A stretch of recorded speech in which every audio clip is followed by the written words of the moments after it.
Well, I hope you have some energy left for me. Hopefully for you, I'm at the last of the day, so I hope you will enjoy my presentation as well. We talk about brands. I'm Loredana, I'm take care about marketing for the Rubelli company. And we'll focus my presentation on brand, in particular about Rubelli Venezia, and later how to build a luxury brand. And we started in 2010, because I think that a very important point for us was 2010, when we decided, the company decided to assemble, to put together the brand, the 3 product brand, in just one single brand. It seems a long time ago, but that was 4 years ago. And you will remember, I talk through images because I think that they help to really understand the evolution of the brand.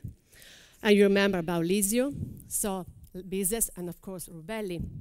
3 different collections, 3 different logos, colors, collection of course, merchandising, advertising, catalog, communication. And we have passed through Rubelli Venezia. It was interesting to listen before Lee when he talked about Venice and the importance to be local, even if I had to talk to a global people.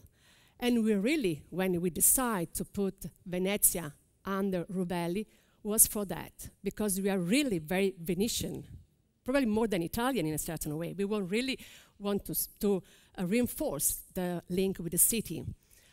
And in fact, the 2 first brochures were shot in Venice, just really to, as I told you before, talk about Venice. But a very starting point as well was the creation. I thought just in terms of communication, of course, was the Magalog. That is really the first merchandising tool catalog. It's not like a merchandising. To me, it's really a kind of Bible, and quite new in our industry, because it's what Hermes does, but it's really unique in our. And really thank to Lee for creating this wonderful tool. And it's nice to see how we have an evolution of the brand, respecting its DNA, but also contamination of style. We like a lot Lésine Galland, an 18th century fabric on Martin Bass armchair. A look of fashion, if we talk about the Okapi or the Alchimia, like a dress, so fashion and design works together. But also no so strict distinction between contract and residential. And these, I think, also follow the trends of the market, because now more and more people from residential choose technical fibers. So it's interesting also to see. And also the contamination, I mean, everything works together. If you remember, in the past, the 3 collection was really very separated in terms of identity. Now it's true that you can find more contemporary or more traditional patterns, but as the color palette is really very, it's a fil rouge that walks through the company, you can really mix and match all the fabrics together. And also here it's interesting to see how very important fabric like Lady Hamilton, the Venier, goes on contemporary pieces, on a B.A.B., on a Yam pieces. Oh my God, what I did. So, evolution of a brand, respecting its DNA, contamination of different style, no strict distinction between residential and contract, all fabrics work together, and up to date a trend-setting collection. But what I want to talk, that from a 3 product brands, we've passed it to a lifestyle and luxury brand.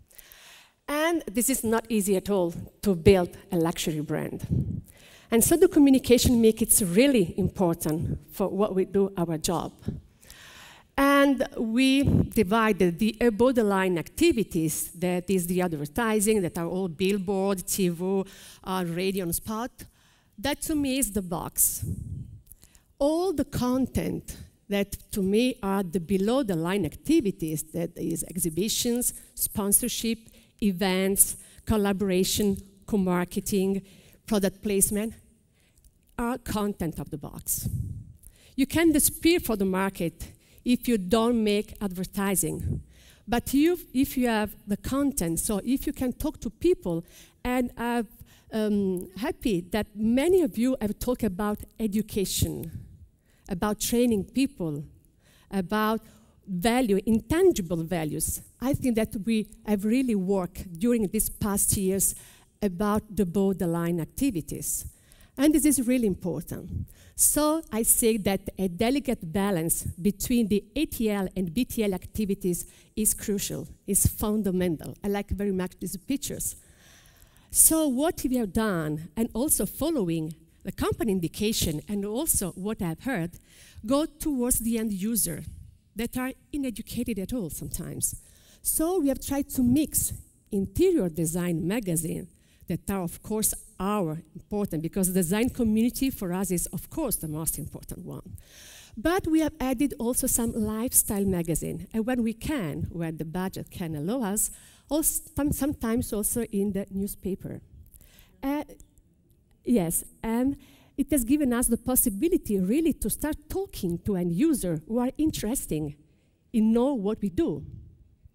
But about all, this is important. I mean, you can't imagine that you can disappear for the market, avoid making advertising, because it's important. You have to make the boxes, and more you make advertising, more your box became bigger. So this is important.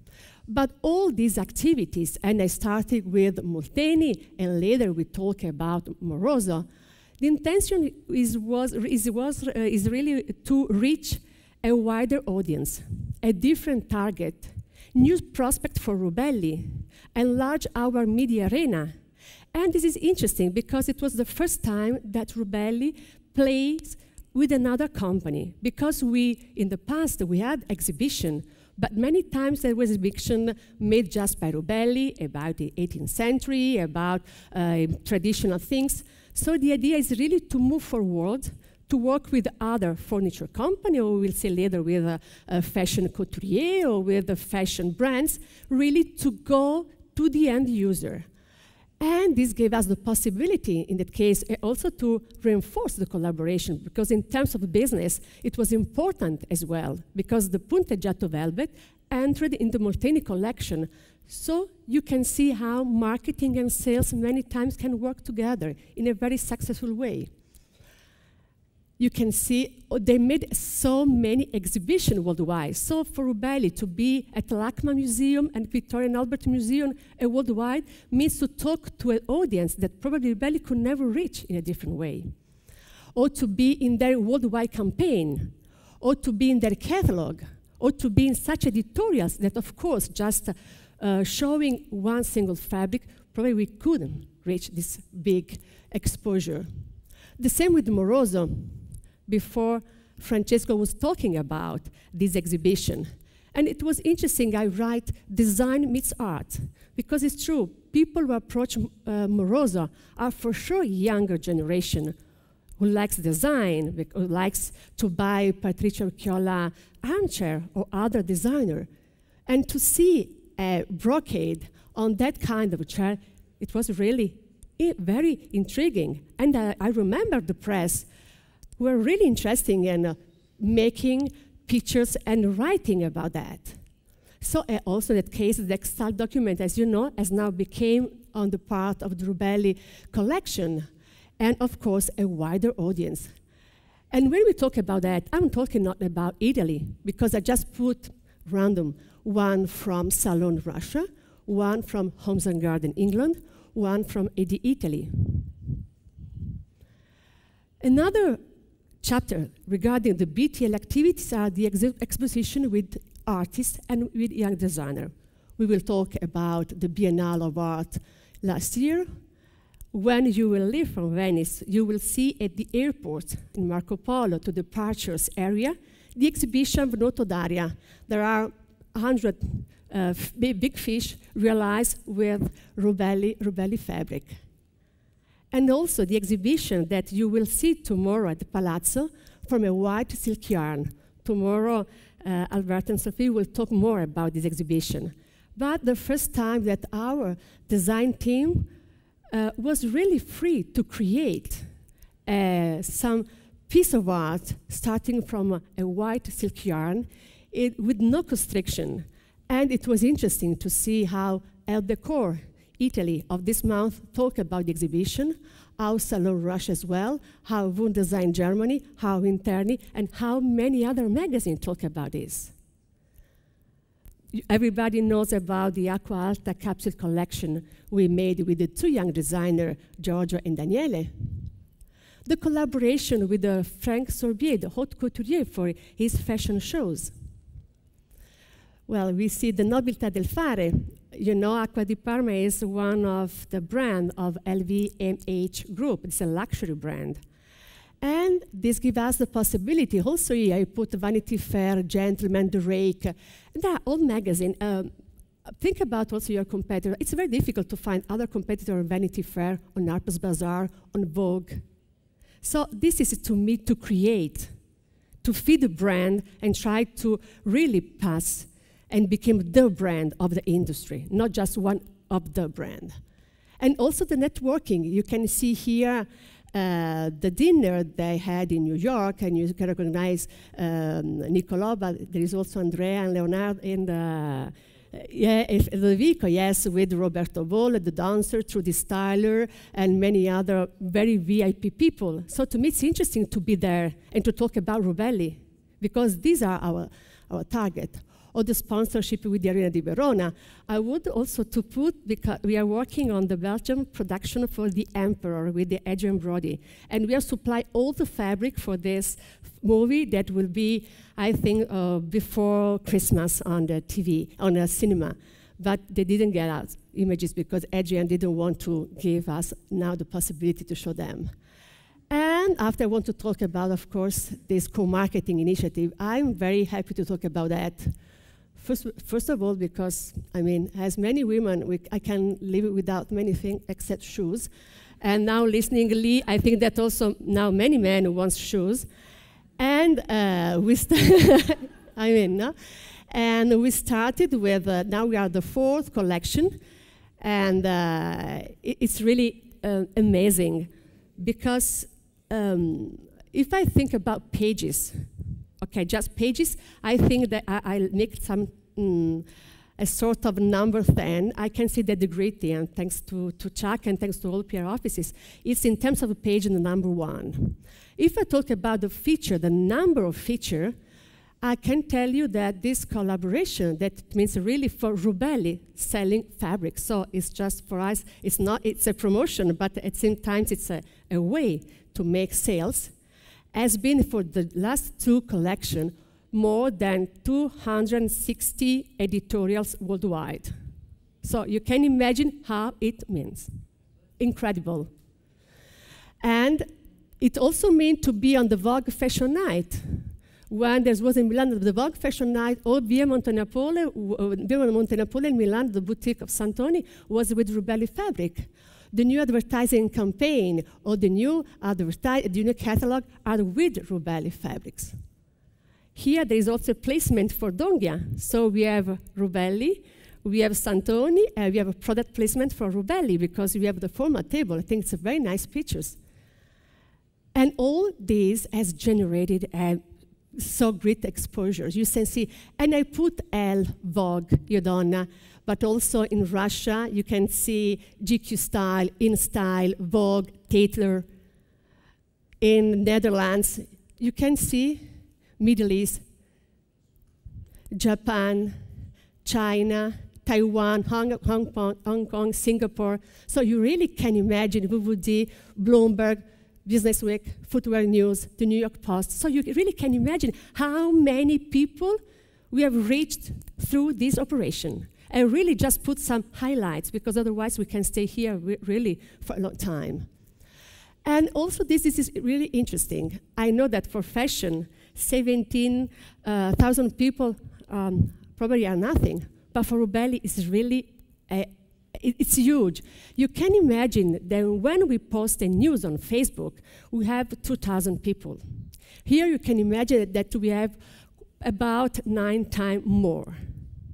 So it's an incredible way to really show your brand. And now the future opportunity. As you know, next year we will have a very important event in Italy, the Expo. is feed the world. So feed that we in Europe, hopefully for us, we have a very good, good food.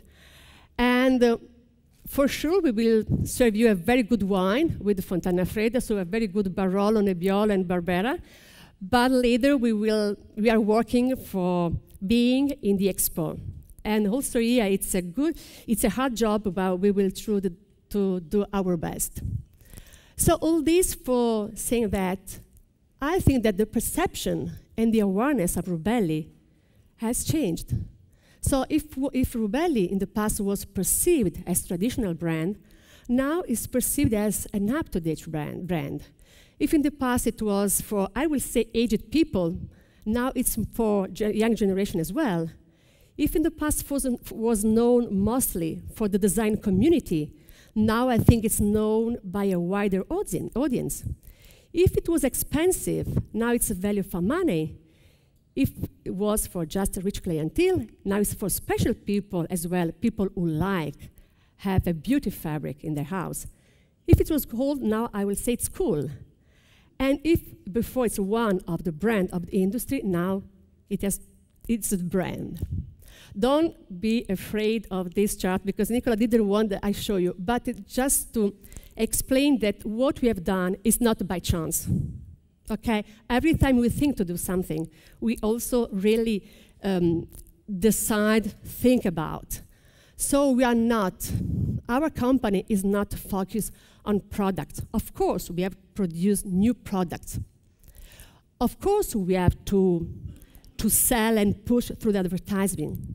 But we want to work on an integrated customer focus. So this is a very marketing orientation.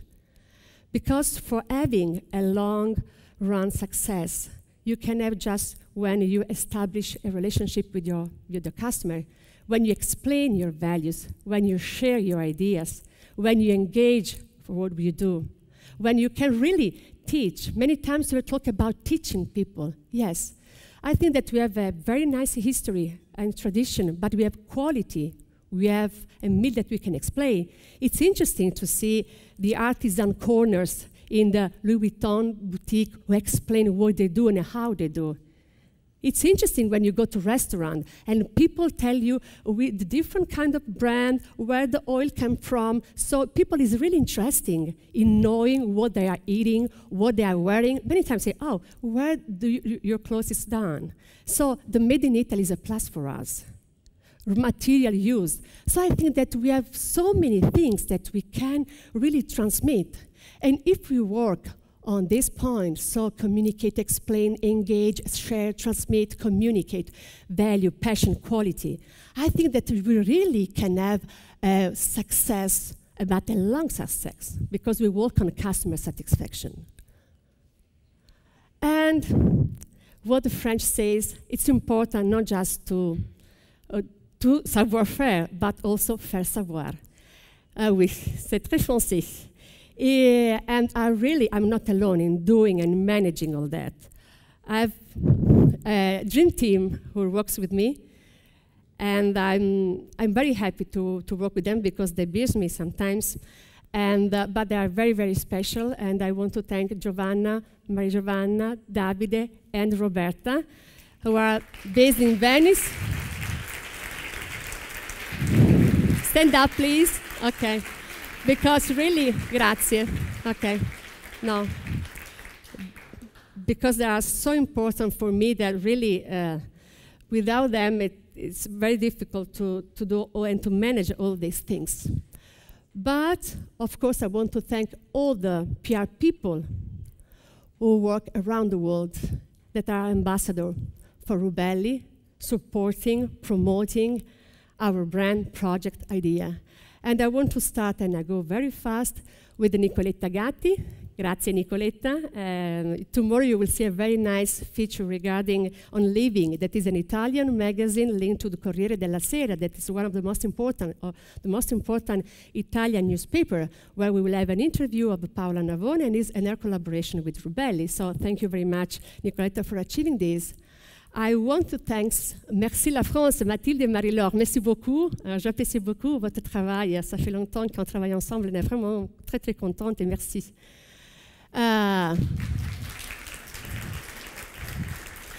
Thanks, Lindsay, and also her boss, Helen, who's not here. And really, thank you a lot, Lindsay, because